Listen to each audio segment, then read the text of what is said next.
Hello, this is Arturelia Anime Room Reviews. I'm Arturo, and today I'll be reviewing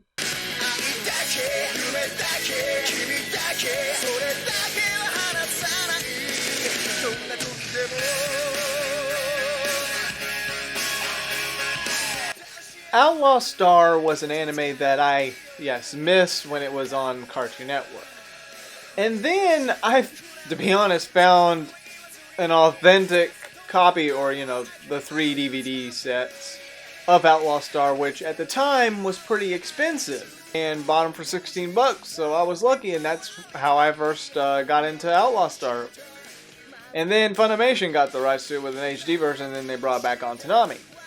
So after I've watched Outlaw Star, what do I think of this classic anime? Another part of the, I guess you could say, almost like a Wild West journey, adventure sort of anime series, except in space. What do I think about this anime? Well, that's why you're here. Today I'm going to be reviewing Outlaw Star. Let's go.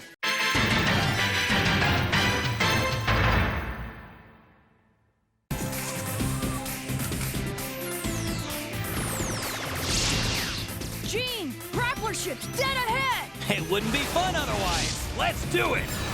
In the future, humanity has stretched out into the stars. A new voyage to set out into open lands, new worlds.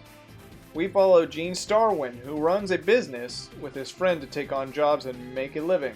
The one assignment they take will soon turn their life around and start them on a big adventure into space. But an organization that is out there will be hunting them, so-called pirate group. Well, let's just say they find a girl in a box. Okay, well, she's an android. But the pirates, K-pirates, are after her for a very specific reason. Gene, along with his friend, will soon make friends along the way and run into trouble. Now, the soundtrack is actually pretty good in this anime for a classic 90s show. Some catchy music here and there, especially the opening.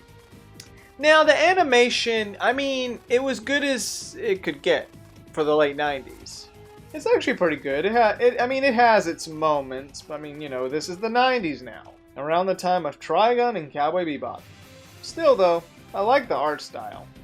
There are points where maybe down the line the characters look a little different from the previous episodes, but it's not a big deal. So, for the characters, I will say they're mostly the shine of this show itself.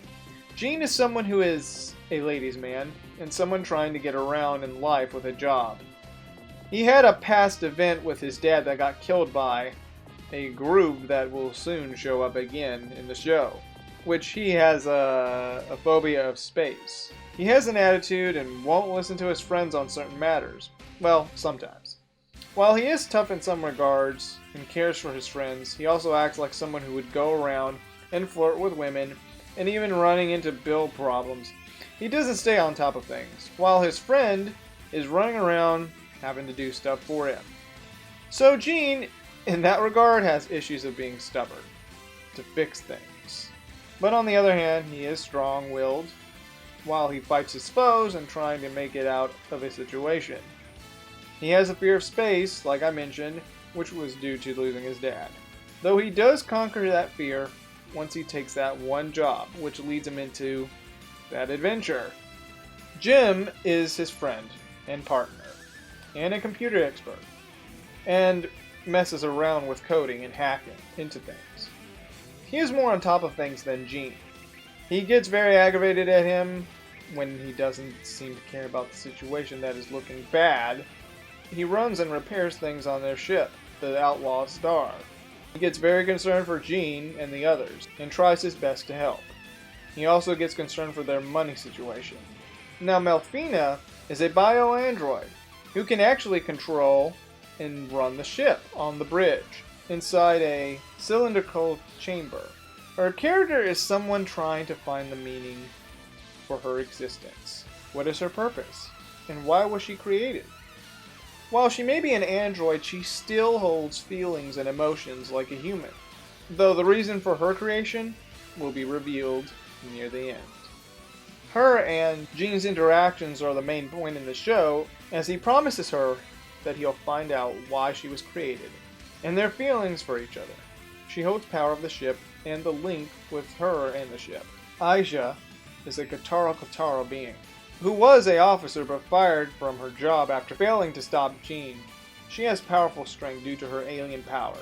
She acts more like a child than her age, and once in a while tries to find a job that can benefit her. While she was hunting Jean, she soon joins him on the quest. Sometimes she gets in trouble, while other times helps the crew out in bad situations. She is strong-willed when facing foes. Her power helps in that regard, even hearing things that no human can hear. Most of the time, she's off doing her own thing. Well, until later down the line. Suzuka is an assassin who tries to kill Jean's so-called friend, who helps him in financing Jean in certain cases. Though in the end, she, as well as Aisha, joins him. Due to, well... If you're going to kill Fred, then you have to kill me first. Yes, that goes without saying. Great, we have a deal then. On your pride now, don't forget what you said. What? But Her past is very unknown. She knows more details about the K-Pirates than the rest. She is someone that is there and is off doing her own thing, like Aisha. She is very strong with her wooden sword, which can inflict damage to her foes. Though, somehow the power with that sword can cut a truck in half. Don't ask me how, it's an anime. Nothing is impossible! Heck, even the computer on their ship is pretty entertaining, with him making comments when the characters are arguing. When they run into trouble, you might find him pretty interesting as an intelligent computer. Overall, most of the main characters are interesting. There are side characters here and there, mostly Fred, who has a crush on Jean. Now, I do want to talk about the villains. The villains, I mean, they're okay. They pop up here and there in specific episodes during the hero's adventure through the galaxy to get to the galactic ley line. Yeah, they are the K-Pirates, but to be honest, I mean, they all have a different personality. But by day's end, they're not as memorable villains as other anime villains that I could list. I know the McDougal brothers have more screen time, a little bit more to get to know these two. And yeah, this guy, he's just twisted, while the other brother's just calm and collective. So if I were to say which villains get more depth, it would probably be the McDougal brothers. There's maybe one K-Pirate villain that I could say had an interesting episode, but I don't want to go into much detail. But yeah, by day's end, the villains are just okay. They have cool battle moments with the main characters. This guy, I don't know, would you consider him a villain maybe? I don't know. He's more of a scientist that wants to know the knowledge of the galaxy or the galactic ley line. The main K-Pirate, I mean, he just wants power and just to cause, well, yeah, problems for the most part, but not enough of a character developed villain like specific other ones, like Naraku, Medusa, the Major, Light Yagami, or Knives' assistant. Boy, he was twisted. Yeah, there are so many other better villain characters in anime, but yeah, this guy, not really. See, most anime characters, or most anime villain characters, we usually get some pretty decent ones and really well-written ones that will just annoy you. And here, do not expect much of any villain to, well... I mean, the McDougal brothers, I guess you could say, well, especially this guy, but they're not as, I guess maybe not as memorable than the main heroes of this show. As for my enjoyment, overall, I actually did enjoy Outlaw Star. I wanted to watch it because it looked interesting. I actually like the 90s anime art style, and, you know, because I also watched Trigun. And just before I watched Cowboy Bebop. This is like another Wild West type space adventure show, like those two titles. However, near the end it got very supernatural and odd, so you just be prepared for that. Most of the time though, this story felt, or just in general their adventure was mostly filler getting to their main objective. The main plot is going to the galactic ley line.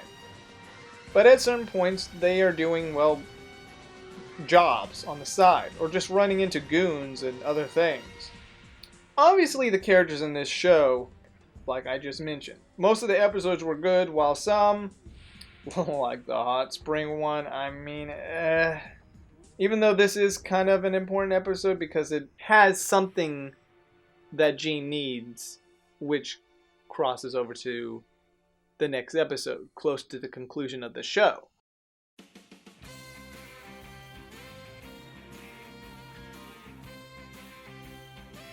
Well, Outlaw Star. It's a classic anime, and I did enjoy it. But when it comes to other things about it, I can say be prepared that it's mostly filler. I mean, there is a main goal in the story, but there's mostly like just filler thrown in through most of it. And you know, the main villains near the end they're typical. They're not that interesting. Well, I mean, some of them are kind of cool, but the McDougal brothers will have more screen time than the K-Pirates. And you'll get to know the crazy one a lot more in his crazy ways with one character. I will say Outlaw Star is an enjoyable 90s space cowboy anime. You'll get a pretty nice vibe out of it. Do I think it's better than Cowboy Bebop? Not particularly, but I still think it's worth checking out. It's got interesting characters, and it will definitely be the charm of the show. That's all I've got to say about it. There are a few issues, but it's not enough to ruin it. It's still fun to watch. Well, this is Arturelia Anime Room Reviews, signing off.